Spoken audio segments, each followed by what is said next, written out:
Hello, আসসালামু আলাইকুম dear viewers. MS Word Bangla tutorial আজকের লেসন 8। ওকে, আমরা শিখব আজকে ইনসার্ট ট্যাবের টেবিলস রিবন। আচ্ছা, টেবিলস রিবনে অনেকগুলো কাজ আছে, আমরা একটা একটা করে আজকে দেখব। ওকে, আচ্ছা আমরা প্রথমে দেখে নিই, আমরা যদি নির্দিষ্ট পরিমাণ রো এবং নির্দিষ্ট পরিমাণ কলাম যদি নিতে চাই তাহলে এইভাবে টেনে ততদূর রো এবং ততদূর কলাম নিতে পারি। এই যে উপরে দেখুন লেখা উঠতেছে, ওইটা উপরে কলাম গুণন রো। আচ্ছা, প্রথমে দেখুন 5টা কলাম একটা রো, 5টা কলাম 2টা রো, ঠিক এইভাবে নিচে নামলে ততটা রো গুণ হচ্ছে, আবার এদিকে বাড়ালে ততটা কলাম যোগ হচ্ছে। ঠিক এইভাবে আপনারা অ্যাডজাস্ট করে নিতে পারেন। সাপোজ এত দূরে রাখলাম, আমাদের চাচ্ছি যে এর চেয়েও আরও বেশি লাগবে, তখন এখানে ঘরে ক্লিক করব, এটা বাহিরে নিয়ে যাবো। এখন যখন প্লাস সাইন আসছে ঠিক তখনই আমরা এর মাঝে একটা একটা করে ক্লিক দিলেই দেখুন সংখ্যাটা কিন্তু বেড়ে যাচ্ছে। আমরা যদি চাই এই ঘরটাকে রিমুভ করতে, সাপোজ আমরা লিখি 1 2 3, আমরা চাচ্ছি যে 2 নম্বর যে ঘরটা আছে এই ঘরটাকে রিমুভ করতে, তাহলে কি করব, প্রথমে এমনি করে পুরোটাকে সিলেক্ট করে নেব ওই ঘর। পরে আমরা মাউসের রাইট বাটনে ক্লিক করব, ক্লিক করার পরে দেখুন এই যে ডিলিট অপশন, ঠিক ডিলিটে ক্লিক করব, তারপরে দেখুন ডিলিট সেল, তাহলে ডিলিট হয়ে যাবে। আমরা আরেকটা পদ্ধতিতে দেখব, যেহেতু সিলেক্ট করাই আছে আমরা দেখব আরেকটা পদ্ধতিতে, সেটা হলো এই যে লেআউটে যাব। লেআউটে যাওয়ার পরে দেখুন ডিলিট লেখা আছে, এখানে ডিলিট যাওয়ার পরে এই যে ডিলিট সেল আসতেছে, এই ডিলিট সেলে ক্লিক করলে দেখুন ডিলিট সেলটা ডিলিট অটোমেটিক হয়ে যাবে। শিফট সেল ডিলিট লেফট, তাহলে ডিলিটটা হয়ে গেল। দেখুন মাঝখানে 2টা ডিলিট হয়ে গেছে। ঠিক আমরা এভাবে ডিলিট করতে পারি সেল, এভাবে চাই যদি আমরা এখানে ডিলিট করব তাও পারবো। আমরা আবারও দেখাই, সংখ্যা নিলে ভালো হচ্ছে। এই যে আমরা চাচ্ছি 1 নম্বরটাকে ডিলিট করব, পুরোটাকে আমরা সিলেক্ট করব, এখানে ডিলিটে যাব, ডিলিট সেলে যাব, তারপরে ওকে দেব, ডিলিট হয়ে গেছে। আমরা ঠিক এইভাবেই ডিলিট করতে পারবো। আমরা যদি এইবার পুরো ঘরটাকে যদি ডিলিট করতে চাই, প্রথমে এখানে ক্লিক করব, এই যে দেখুন প্লাসের সাইন চলে আসছে, তখন ক্লিক করছি, এই যে ডিলিট অপশন চলে আসছে, এখানে ক্লিক করব, ডিলিট সেল ক্লিক করব, তারপরে ওকে দেব, পুরোটাই ডিলিট হয়ে যাবে। আমরা আরেকটা পদ্ধতি দেখব এবার টেবিলে, এই যে ইনসার্ট টেবিল, এখান থেকেও আমরা ইনসার্ট টেবিল করতে পারবো। এই যে আমাদের যে কয়টা কলাম যে কয়টা রো লাগবে সে কয়টা এখানে লিখে দেব। আমাদের সাপোজ কলাম লাগবে 6টা, লিখে দিলাম। আমাদের রো লাগবে 10টা, লিখে দিলাম। এবার আমরা পুরোটাই ওকে দিয়ে দেবো, আর কিছু চেঞ্জ করব না। ঠিক 10টা 10টা করে চলে আসবে। এখানে দেখুন 10টা চলে আসছে রো, আর এখানে দেখুন কলাম চলে আসছে ঠিক 6টা, যে কয়টা লিখছিলাম সে কয়টা। এখন আমরা চাচ্ছি না এটা থাকুক, তাই এখানে প্লাসে ক্লিক করব, ক্লিক করে ডিলিট করে দেব। ওকে, এবার আমরা যদি ইনসার্টের তৃতীয় অপশনে যদি যাই, ড্র টেবিল, আমরা কেমন করে টেবিল ড্র করতে পারি দেখুন। নর্মালি এটা কার্সর এই যে দেখুন পেনের মতো চলে আসছে। আমরা যদি চাই এখান থেকে পেনটাকে ড্র্যাগ করব, ড্র্যাগ করে টেনে এত দূর একটা ঘর করতে চাচ্ছি, তাহলে ছেড়ে দেব, একটা ঘর হয়ে গেল। আমরা চাই যে এটাকে আরও বড় করব, তাহলে এই জায়গাতে রেখে টেনে আর একটু বড় করে অ্যাডজাস্ট করে দেব, এই যে আরেকটা হয়ে গেল। আমরা আরও অ্যাডজাস্ট করতে চাচ্ছি, তাহলে এখান থেকে টেনে এই যে অ্যাডজাস্ট করে দেব, তাহলে হয়ে যাচ্ছে। আমরা চাচ্ছি যে এখানে আরও একটা কলাম অ্যাড করব, তাহলে এখানে ক্লিক করে নিচ থেকে টেনে নিলে একটা কলাম, অর্ধেক রাখতে চাই এই, তাহলে অর্ধেকের এখানে নিয়ে এসে ছেড়ে দেবো, তাহলে অর্ধেক হয়ে যাবে। ওকে, আমরা এভাবে টেবিল ড্র করতে পারি। আমাদের এটারও প্রয়োজন নেই, তাহলে একটু বাহিরে ক্লিক করলে আউট হয়ে যাবে। এরপরে আমরা এটাকে ডিলিট করে দেব। ওকে, ডিলিট। এবার আবার ইনসার্টে যাই, ইনসার্টে টেবিলের আর আছে। আচ্ছা, এখানে কনভার্ট টেক্সট টু টেবিল। আচ্ছা, কনভার্ট টেক্সট টু টেবিল করার জন্য আমাদের কিছু লিখতে হবে, কিছু টেক্সট লিখতে হবে, তারপরে টেক্সটটাকে আমরা কনভার্ট করব টেবিলে। আমরা তাহলে ট্যাব দিয়ে নিয়ে যেতে পারবো, কমা দিয়ে নিয়ে যেতে পারবো। আমরা প্রথমে ট্যাব দিয়ে নিয়ে যাওয়ার চেষ্টা করি। ধরুন প্রথমে সিরিয়াল নম্বর দিলাম, তারপর ট্যাব, তারপরে দিলাম সাবজেক্ট, তারপরে আবারও ট্যাব দেওয়ার পরে আমরা দিলাম রেজাল্ট।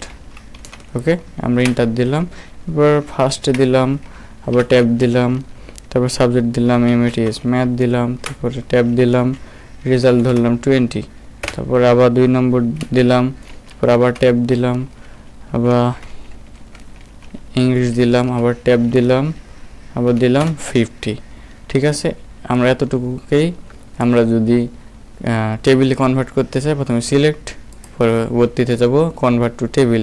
প্রথমে দেখুন স্বাভাবিক অবস্থায় যদি রাখি তাহলে দেখুন এখানে কিন্তু আমরা যদি স্বাভাবিকভাবে রাখি এই যে দেখুন এই লেখাটা কিন্তু বোঝা যাচ্ছে না, ঝাপসা হয়ে আছে। কিন্তু যখনই আমরা সিলেক্ট করব ঠিক তখন যখন দেখতে যাব দেখুন ভেসে উঠছে, ফুটে উঠছে। ঠিক এখানে এখন যদি ক্লিক করি আমরা তাহলে এই অপশন চলে আসবে। আমরা যেহেতু এখানে ট্যাব দিছি তাই জন্য এখানে ট্যাব সিলেক্ট করব, ট্যাব সিলেক্ট করে ওকে দিয়ে দেব। দেখুন আমাদের একটা টেবিল হয়ে গেছে। আমরা কন্ট্রোল-Z দিয়ে আনডু করে নিলাম। ওকে, এবার আমরা চাচ্ছি যে কমা দিয়ে করতে চাই, তাহলে এখানে ট্যাবটা কেটে দিয়ে কমা দিয়ে স্পেস দেব, তারপর এটাও তাই, ট্যাবটা কেটে দিয়ে কমা দিয়ে স্পেস, এভাবে সবগুলো আমরা করি। আমরা কমা দিয়ে স্পেস দিতে পারি। তারপরে আপনাদেরকে দেখাচ্ছি কমার মাধ্যমেও আমরা টেবিল ক্রিয়েট করতে পারি। এবার আমরা পুরোটাকে সিলেক্ট করলাম, এবার আবার চলে গেলাম ইনসার্টে, ইনসার্ট টেবিলে, টেক্সট টু কনভার্ট টেবিলে। এবার এই যে কমা অটোমেটিক সিলেক্ট হয়েছে, যদি টেবিলে থাকতো প্যারাগ্রাফে থাকতো তাহলে কমা সিলেক্ট করতাম, তারপরে আমরা ওকে দিতাম, আবারও ঠিক টেবিল হয়ে গেছে। আমরা চাইলে এভাবে টেবিলটা করতে পারি। এবার আমরা চাচ্ছি যে এটাকে ডিলিট করব, সিলেক্ট করলাম, এই যে ডিলিট চলে আসছে, তাই এখান থেকে ডিলিট করে দিলাম। এবার আমরা দেখব টেবিলের মাঝে আর কি আছে, স্প্রেডশিট আছে। ওকে, আমরা স্প্রেডশিট লেখার জন্য প্রথমে আমরা একটা গ্যাপ দিব, প্রথমে কিছু লিখি, সাপোজ টি দিলাম, এরপরে গ্যাপ দিলাম। এবার আমরা যাব টেবিলে, টি দেওয়ার পরে গ্যাপ দেওয়ার কারণ আমরা একটু পরেই আপনাদেরকে দিচ্ছি, টি বা অন্য কিছু দিয়ে গ্যাপ দিবেন। তারপরে এক্সেল স্প্রেডশিটে গেলাম, আমাদের এক্সেল স্প্রেডশিটটা ওপেন হয়ে গেল। এবার যদি আমরা এখানে চাই তাহলে লিখতে পারি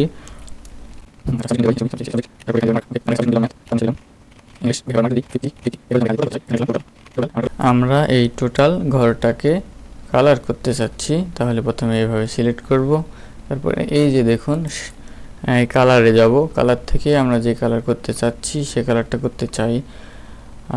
আমরা সাপোজ এই কালারটা করে দিলাম, তাহলে এই কালার এই টোটাল বাহির করার নিয়ম হলো প্রথমে যাব, তারপরে সমান সমান দেব, তারপরে এই ঘরটাকে সিলেক্ট করব, তারপরে আমরা প্লাস দেব, তারপরে এই ঘরটাকে সিলেক্ট করব, তারপরে এন্টার দেব। দেখুন টোটাল বাহির হয়ে গেছে। আমরা যখন এমএস এক্সেলে যাব টোটাল ডিটেলস আলোচনা করব। আমরা আপাতত এখানেই ছোট করে আপনাদের বোঝাচ্ছি কি করে আপনারা স্প্রেডশিটটাকে এমএস ওয়ার্ডের মাঝে আপনারা নিয়ে আনবেন বা তৈরি করবেন সেটাকে। আমরা যদি রেখে দিই দেখুন চারিধারের বর্ডার কিন্তু খুব ছোট্ট করে বোঝা যাচ্ছে, খুব ভালো বোঝা যাচ্ছে না। তাই আমরা যদি চাই পুরোটাকে আবারও এখানে যাব, এখান থেকে পুরোটাকে সিলেক্ট করব, সিলেক্ট করার পরে এই যে দেখুন ফন্ট হোম ট্যাবের এই ফন্ট রিবনের এই যে বর্ডার, এই বর্ডারে যাব, যে এই যে দেখুন অল বর্ডার ক্লিক করে ওকে দেব, তাহলে দেখুন আমাদের হয়ে যাবে, এই যে হয়ে গেছে। আমরা ঠিক এইভাবেই টেবিল ট্যাব থেকে এক্সেল স্প্রেডশিটের কাজ করতে পারি। এবার আমাদের বাকি থাকলো কি, এবার টেবিলে এই যে কুইক টেবিলসে রয়েছে, এটা হলো ক্যালেন্ডার। আমরা যদি এটাকে অ্যাডজাস্ট করি, সাপোজ ধরুন ডিসেম্বর মাস না, এটা জানুয়ারি দিতে চাই, তাহলে জানুয়ারি দিতে পারবো, যেহেতু বড় হাতের, আচ্ছা জানুয়ারি এইভাবে দিতে পারবো। আমাদের যদি শুরু হয় জানুয়ারি মাসটা যদি শুরু হয় 1 তারিখ এখান থেকে, অর্থাৎ শনিবার রবিবার সোমবার মঙ্গলবার, এখানে মঙ্গলবার টুইসডে থেকে যদি শুরু হয় তাহলে আমরা এখানে 1 লিখবো, তারপর ট্যাব দিব, তারপর 2 লিখবো, ট্যাব দিব, 3 লিখবো, ট্যাব দিব 4, ট্যাব 5, ট্যাব 6, এইভাবে সবগুলোকে আমরা অ্যাডজাস্ট করে নেব। অ্যাডজাস্ট করে নিলে আমাদের হয়ে যায়। প্রত্যেকটা ট্যাব দিয়ে আমরা ট্যাব দিয়ে ঠিক করে নেব। ওকে, আমরা দ্রুত করতেছি এই জন্য আপনাদেরকে সবগুলো বোঝাচ্ছি না। এই যে এটাকে আমরা এবার ডিলিট করে দিই। এই তো, এবার আমরা দেখি ইনসার্টে আর কি আছে। কুইক টেবিলসে রয়েছে এইটা, ঠিক একইভাবে আমরা করতে পারি। এখানে মাস চেঞ্জ করে দেব, তারিখগুলো ঠিক চেঞ্জ করে দেব। আচ্ছা, এবার দেখুন চারিধারে কিন্তু এটা বোঝা যাচ্ছে না, মানে বর্ডারটা ঠিকভাবে ক্লিয়ার না। তাহলে পুরোটাকে সিলেক্ট করব, সিলেক্ট করার পরে এই যে এখানে প্যারাগ্রাফের এখানে যখন যাব সেখানে বর্ডার দেখা যাচ্ছে, এই যে অল বর্ডার, এখানে অল বর্ডারও আমরা সিলেক্ট করতে পারি, অথবা চারিধারে যে বর্ডারটা সেই বর্ডারটাও সিলেক্ট করতে পারি। আমাদের যেটা ইচ্ছা সেটা সিলেক্ট করতে পারি। আমি অল বর্ডার সিলেক্ট করলাম। দেখুন দেখতে মান্থের যে ক্যালেন্ডার, দেখুন মান্থের ক্যালেন্ডারটা দেখতে ঠিক এইভাবে হয়ে যাচ্ছে। আপনারা চাইলে অ্যাডজাস্ট করে নাম টাম তারিখ সব কিছু অ্যাডজাস্ট করে নিতে পারবেন। আমাদের বাদবাকি টেবিলে রয়েছে কুইক টেবিলে, ও আচ্ছা এগুলো নর্মাল, এগুলো আপনারা নিজেরাই তৈরি করতে পারবেন, এগুলোতে আর কিছু বলার নেই। আর যদি কোনো সমস্যা হয়, ভিডিও যদি বুঝতে অসুবিধা হয়, অবশ্যই কমেন্ট করবেন, আমি আপনাদের পরবর্তী ভিডিওতে বুঝিয়ে দেওয়ার চেষ্টা করব। আর চ্যানেলে নতুন হয়ে থাকলে অবশ্যই সাপোর্ট করবেন, সাবস্ক্রাইব করে আমাদের সাথেই থাকবেন। ধন্যবাদ।